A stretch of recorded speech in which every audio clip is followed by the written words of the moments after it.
This workflow had some historical background. Before the Muslims got to Medina,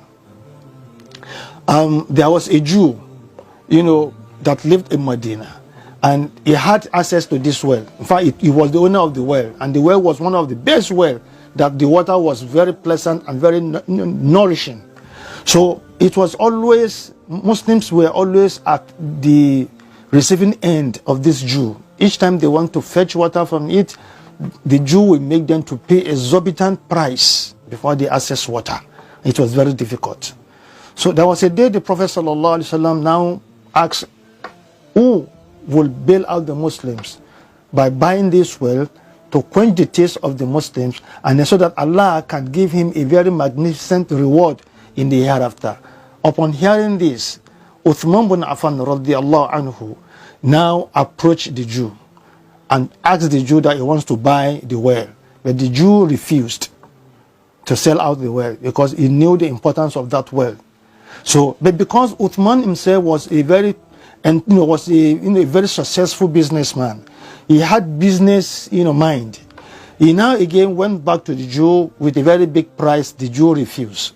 Then later, Uthman went back to the Jew and said, okay, if you're not going to sell this well to me, why don't you, sell half of it to me, and then you own the remaining half? The Jew now asked, how? He said, let me buy this well so that on a particular day, it is my own.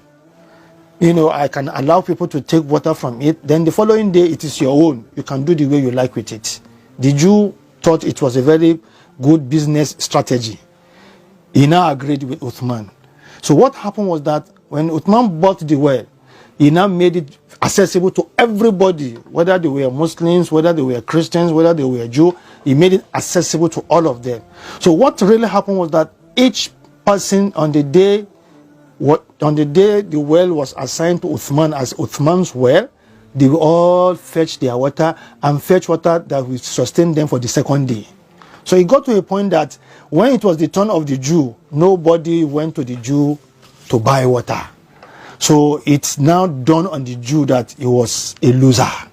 That people only take water as much as they need and beyond what they need. So on his own day, nobody was coming to him to buy water. He now approached Uthman, and I said, Uthman, you remember you said you wanted to buy this well outrightly. I'm now ready to sell it for you. He was ready to sell it because he was a loser. But look at the generosity of Uthman. Uthman then offered him about 20,000 dirham. That was a very huge amount of money. Uthman could have ordinarily take advantage by saying, okay, why don't you sell it for maybe 5,000? But he sold it at a price that the Jew himself will be very happy. Then the Jew accepted. Then Uthman bought the well completely, and they put the well to the service of the people.